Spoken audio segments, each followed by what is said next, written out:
This is Stetson Ranch. It was homesteaded by the Stetson family from the Stetson Hat Company, which none of you guys have heard about Stetson hats. I can't believe that. That's amazing. But anyhow, it's been probably 20 years since I've been here. And then it was owned, the gate wasn't locked or anything, anyone can come in, but it was private still. It was owned by Camp Cedar Falls, and then these people bought it. And they fixed up the house. The roof when I saw it last time was terrible, so they put a new roof on it, and they've been working on it slowly. And they sell you-pick apples here, so there's 3 different orchards in upper, lower, upper, middle, and lower. And he said when we go down to the bottom, don't go in any of the buildings because there could be bears in there. The bears stay in the buildings sometimes, and watch for rattlesnakes and stuff like that.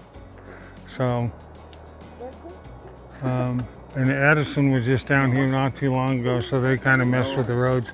You can see the power line that comes through the property and goes all the way down to Seven Oaks.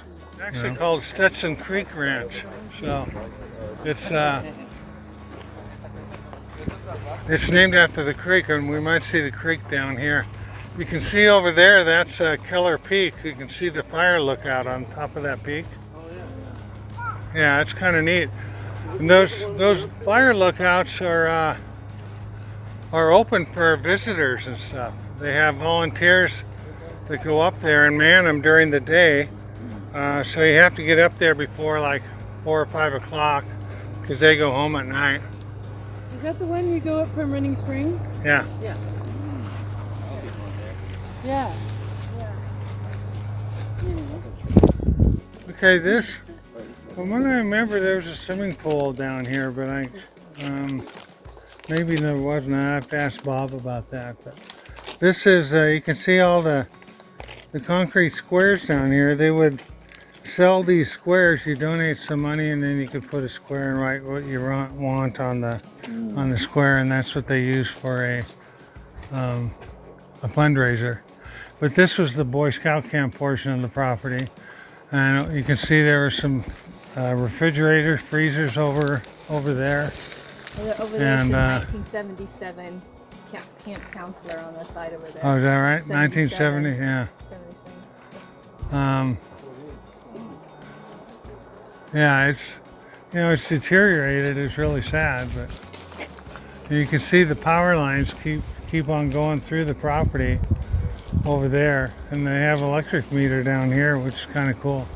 I know that they have a well down here and the springs, and the Stetson Creek runs through it.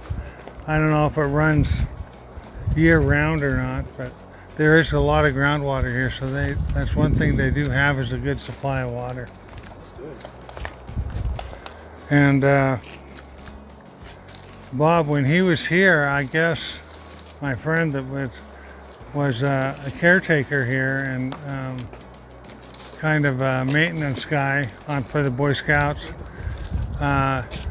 Mary Stetson, she was getting pretty old and stuff, and she had moved off the mountain and down to a rest home type thing. And he would go down and visit her from time to time and bring a tape recorder, and she would give an audio history of the area and stuff. So that was pretty neat. And he would spend a lot of time with her into her 90s, So this is the bottom of the ranch. I don't know, I'm not sure. I think the ranch goes quite a bit further, but this is the bottom of the apple orchard right here. So we walked through almost 3 of them because they have, like, say, the lower, the middle, and the top. And we kind of bypassed the top a little bit. You can see there's some elderberry over there. There's a lot of, this would be a great place for permaculture, if you're familiar with that term.